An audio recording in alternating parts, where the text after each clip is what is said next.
75માં પ્રજાસત્તાક દિન નિમિત્તે સાવરકુંડલા પીજીવીસીએલ જેટકો કર્મચારીઓ દ્વારા ચતુર્થ રક્તદાન શિબિરનું આયોજન કરવામાં આવેલ।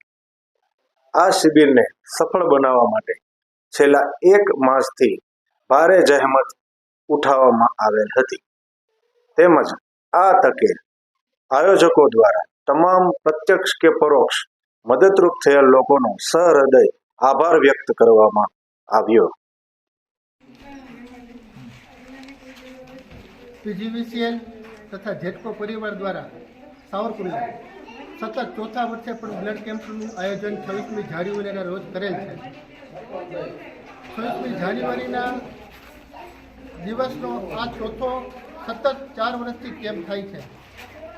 બ્લડ વિશે તો બધા જાણતા જ હોય છે, બ્લડના મહત્વ વિશે બધા જાણતા હોય છે કે બ્લડ કોઈ ફેક્ટરીમાં કે કંપનીમાં કે કંઈ બનતું નથી, માનવ શરીરમાં જ બને છે।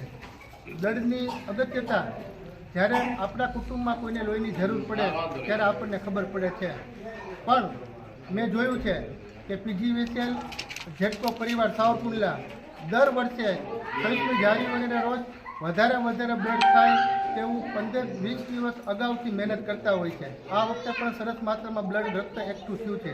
આજે 82 બોટલ રક્ત એકઠું થયું છે। 82 બોટલ ને આમ તમે જો 1 બોટલ 3 વ્યક્તિનો જીવ બચાવી શકે છે, એટલે 82 બોટલ ઘણા બધા વ્યક્તિનો જીવ બચાવી શકશે, આશરે 250 જેટલા વ્યક્તિઓનો જીવ બચાવી શકશે। આ સંદર્ભે અધિકારી શ્રી બોરડ સાહેબ, પીજીવીસીએલ જેટકો સ્ટાફ, હું Indian red cross society Savarkundla વતી આભાર માનું છું અને આવા નવા સેવાકીય કાર્યો સાવરકુંડલામાં જેટકો તથા પીજીવીસીએલ પરિવાર દ્વારા થતા રહે તેવી ભગવાનને મારી પ્રાર્થના છે। ભારત માતા કી જય, ભારત માતા કી જય।